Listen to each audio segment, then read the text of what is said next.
Thank you so much for joining us today on the 1 Year Bible Journey. I'm your host, Anthony Wade, and this episode is for November 5th. Today is day 309 on our journey, and we're going to be reading John chapters 11 and 12.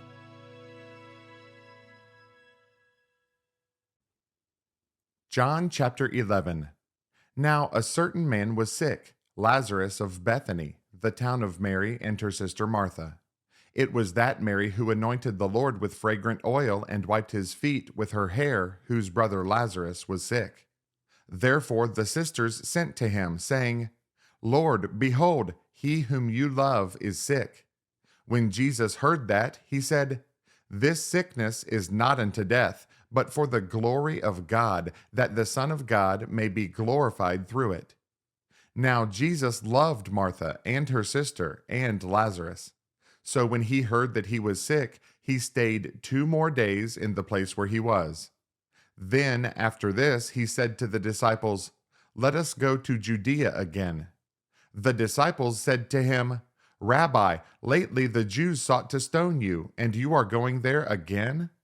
Jesus answered, Are there not 12 hours in the day? If anyone walks in the day, he does not stumble, because he sees the light of this world. But if one walks in the night, he stumbles, because the light is not in him. These things he said, and after that he said to them, Our friend Lazarus sleeps, but I go that I may wake him up. Then his disciples said, Lord, if he sleeps, he will get well. However, Jesus spoke of his death, but they thought that he was speaking about taking rest in sleep. Then Jesus said to them plainly, Lazarus is dead, and I am glad for your sakes that I was not there, that you may believe. Nevertheless, let us go to him.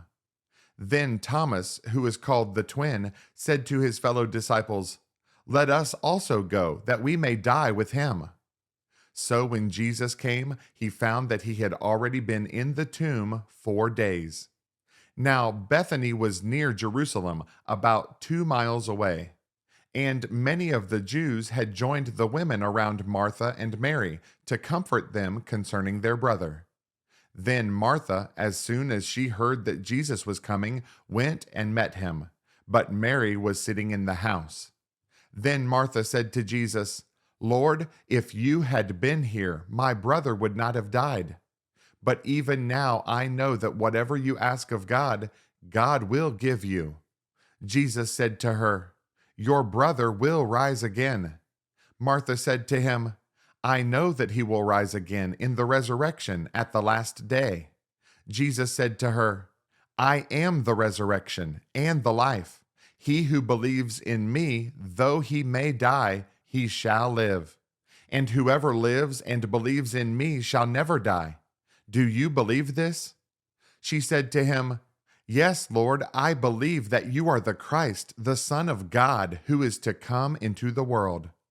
And when she had said these things, she went her way and secretly called Mary her sister, saying, The teacher has come and is calling for you. As soon as she heard that, she arose quickly and came to him. Now Jesus had not yet come into the town, but was in the place where Martha met him. Then the Jews who were with her in the house and comforting her, when they saw that Mary rose up quickly and went out, followed her, saying, She is going to the tomb to weep there. Then when Mary came where Jesus was and saw him, she fell down at his feet, saying to him, Lord, if you had been here, my brother would not have died. Therefore, when Jesus saw her weeping, and the Jews who came with her weeping, he groaned in the spirit and was troubled. And he said, Where have you laid him? They said to him, Lord, come and see. Jesus wept. Then the Jews said, See how he loved him? And some of them said, Could not this man who opened the eyes of the blind also have kept this man from dying? Then Jesus, again groaning in himself, came to the tomb. It was a cave, and a stone lay against it. Jesus said, Take away the stone. Martha, the sister of him who was dead, said to him, Lord, by this time there is a stench, for he has been dead 4 days. Jesus said to her, Did I not say to you that if you would believe, you would see the glory of God? Then they took away the stone from the place where the dead man was lying. And Jesus lifted up his eyes and said, Father, I thank you that you have heard me. And I know that you always hear me, but because of the people who are standing by, I said this, that they may believe that you sent me. Now, when he had said these things, he cried with a loud voice, Lazarus, come forth. And he who had died came out, bound hand and foot with grave clothes, and his face was wrapped with a cloth. Jesus said to them, Loose him and let him go. Then many of the Jews who had come to Mary and had seen the things Jesus did believed in him. But some of them went away to the Pharisees and told them the things Jesus did. Then the chief priests and the Pharisees gathered a council and said, What shall we do? For this man works many signs. If we let him alone like this, everyone will believe in him, and the Romans will come and take away both our place and nation. And one of them, Caiaphas, being high priest that year, said to them, You know nothing at all, nor do you consider that it is expedient for us that one man should die for the people, and not that the whole nation should perish.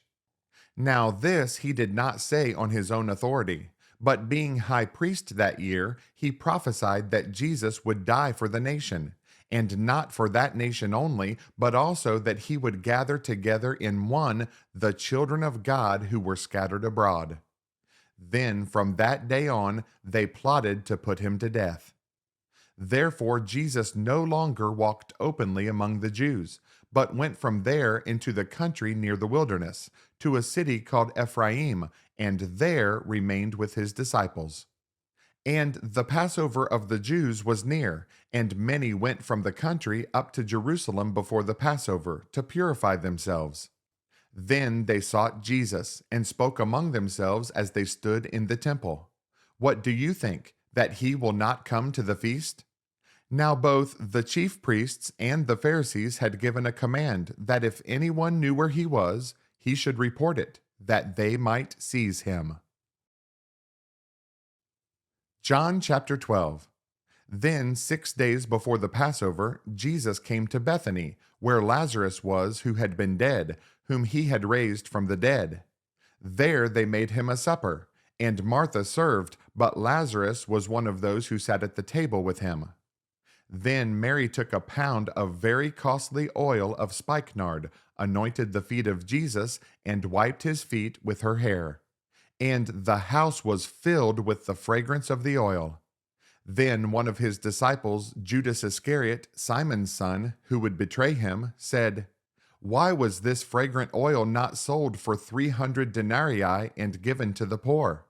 This he said, not that he cared for the poor, but because he was a thief and had the money box, and he used to take what was put in it. But Jesus said, Let her alone. She has kept this for the day of my burial. For the poor you have with you always, but me you do not have always. Now a great many of the Jews knew that he was there, and they came not for Jesus' sake only, but that they might also see Lazarus, whom he had raised from the dead. But the chief priests plotted to put Lazarus to death also, because on account of him many of the Jews went away and believed in Jesus.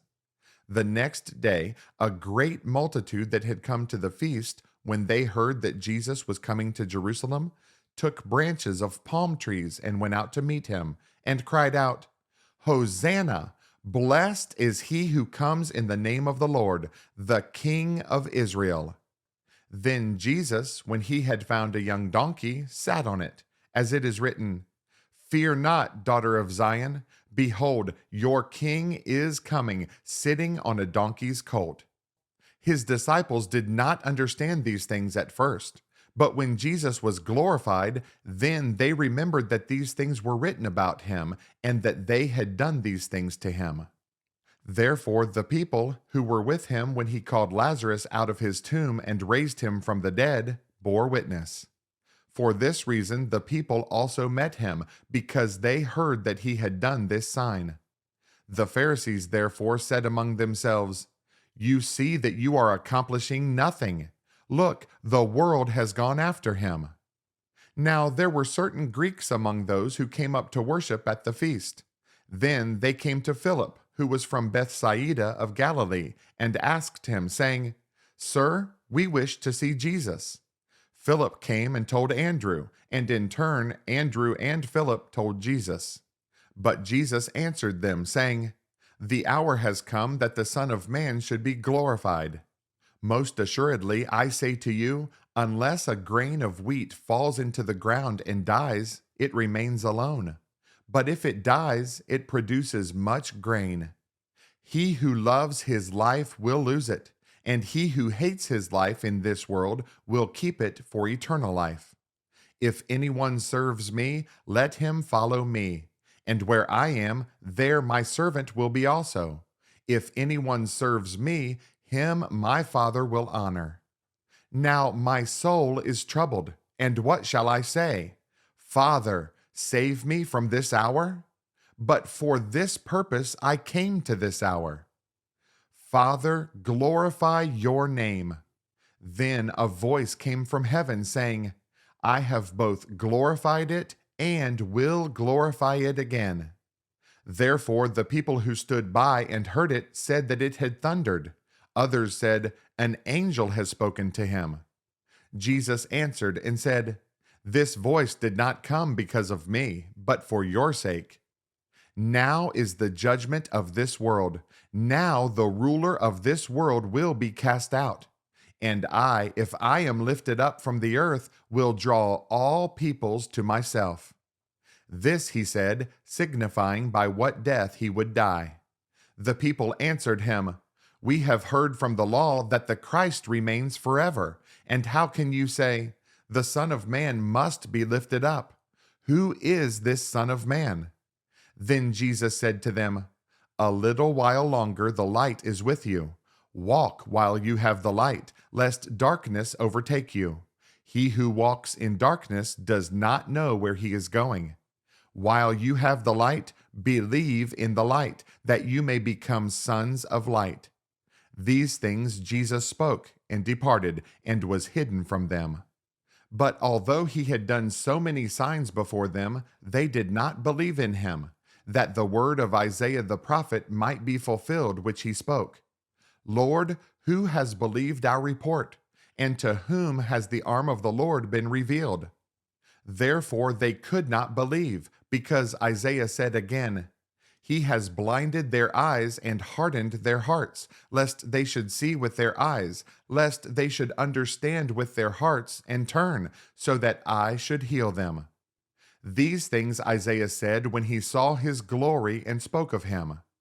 Nevertheless, even among the rulers many believed in him, but because of the Pharisees they did not confess him, lest they should be put out of the synagogue. For they loved the praise of men more than the praise of God.